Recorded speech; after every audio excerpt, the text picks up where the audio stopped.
Hi, everybody. It's been a while since I've set up a little, just a little tutorial video. So I got a great opportunity to work with a question today. I have permission to share this. So this is from a friend on Facebook who messaged me with a really wonderful question that I think is not something they're the only person going through this. I remember going through this. They asked the following. I'm going to actually read this with their permission. So, hi, Donna Lay. I've been a long time tarot reader and I've studied other cartomancy tools over the years, but I've always come back to tarot. And I'm feeling really pushed to bring out my Lenormand decks again, and working with it again is sort of a main method. All right. In your journey, did you ever feel some sort of bizarre, guilt, like you were cheating on tarot? I know that's needless, but that's where we are right now. I go through these phases in my life where I ebb and flow with magic, tarot, etc. And it's funny because he says he's also a horary astrologer, so he's smart. But he never had quite the same mental block that he does with Lenormand, Kipper, and other cartomanic systems. So it shows, an interest in broadening what he's doing. And I'd really like to share my own experience with this. So I can definitely speak to this. So years ago, when I started with tarot, I was known for doing tarot podcasts and other things like that, and just educating people about tarot. At one point, I decided to kind of veer and do a little bit of Lenormand. And there was measurable, how can I say this?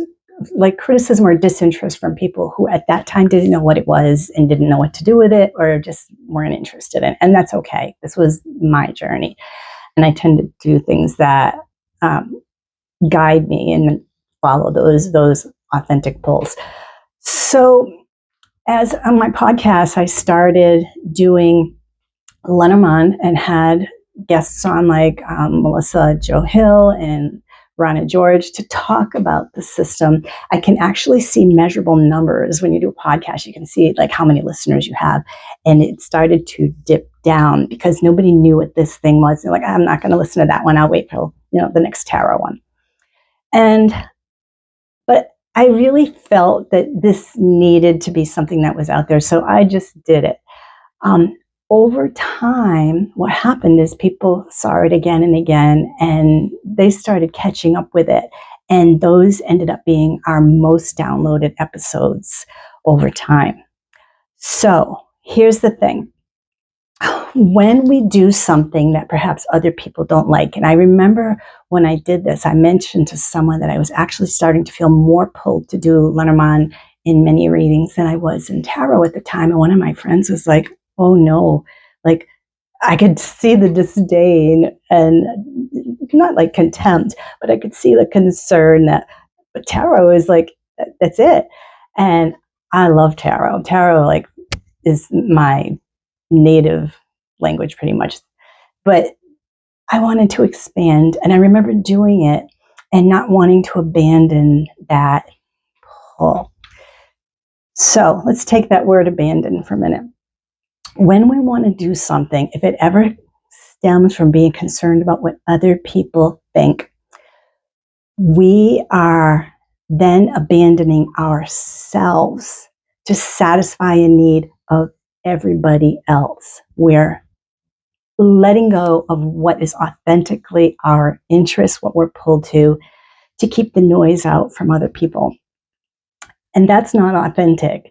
And this can go for more than just tarot. This can be somebody's a sexual preference. This can be an interest someone has that may be seen as like either taboo or out of bounds for some people, but it might be something that we're interested in.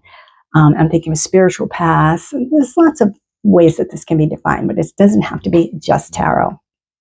And I find that when people just listen to all the noise, they are now abandoning themselves to satisfy other people. And this becomes problematic because then we are no longer being authentic to the way we're being pulled.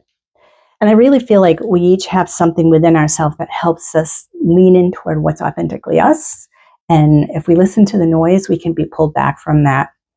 So the guilt that we feel when we worry about satisfying others is one problem. The other thing that becomes a problem is when the voice in our head, so whether it's our family of origin and what they might have thought, or whether it's something like people around us, what they might think, but it can be the voice in our head telling us, oh, maybe I don't. So, but those are often echoes of things that we were told in the past, or worries and fears that we have about abandonment and whether we would be abandoned if we did it. You already have the pull to do something, and the pulling away should only be really if it doesn't interest you, or of course if there's some ethical concern. But basically, if you're feeling the pull, that's something that's intuition to lean into or to get curious about. So in our journeys, we're going to express ourselves in many different ways, and it doesn't have to just be one way, one voice, one thing. Doesn't have to be, in this case, just tarot.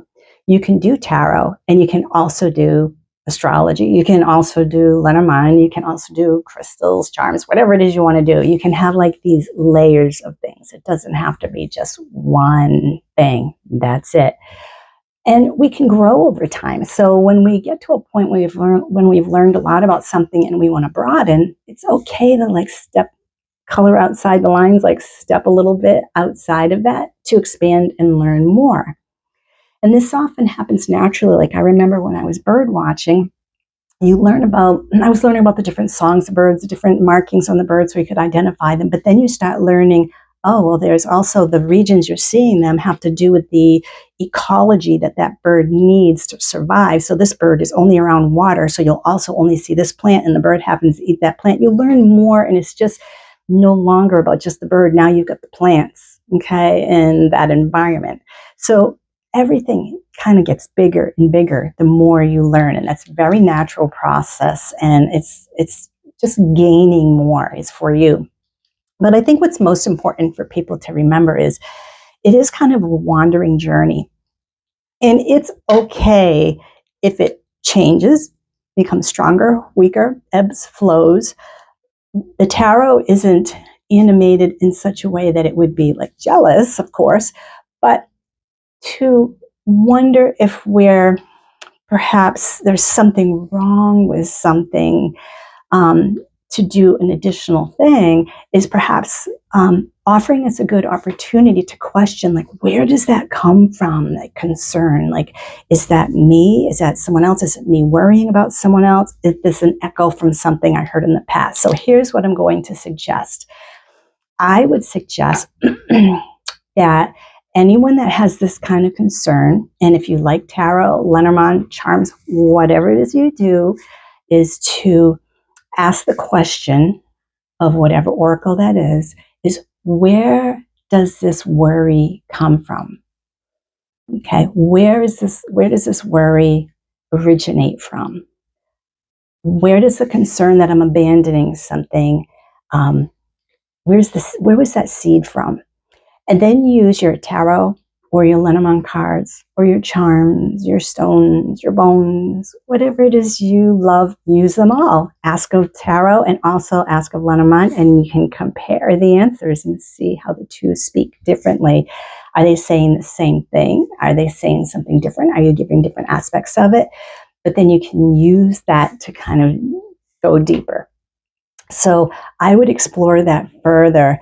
And if you ever just lose interest in it and don't want to do it, there's no point in pushing yourself to do something you don't want to. But if it's something where you really have that like curiosity back here and you want to give it a try and you want to learn something new and exciting, by all means, like fulfill your destiny, do your thing, learn the stuff, have fun with it. It's really important to just enjoy the journey, be you, figure out like what pulls your interest, where are you authentically drawn to, what sparks attract you when you see something.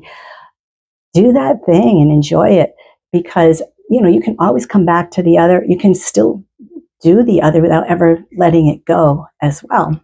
Okay, and you'll learn more and you'll probably get more nuances. So I would invite you to just explore more in the cards and just enjoy the process. Don't worry about stressing. Don't worry about abandoning something when there's space enough for two. It's just like love. When you light a candle, you can light another candle and the first one never dims. Love is the same way. You can love multiple people. It doesn't mean it dims the light off of one. You can love tarot, you can love Lenormand, you can love charms, you can whatever your thing is, and it doesn't dim the light off of any of the others. So I would advise you to just follow what is authentically you. And thank you for the question, and you take care, and may everybody else also just take a moment to see where you're drawn to, and that might have something to do with a purpose for you or something you're supposed to explore. Enjoy. Take care.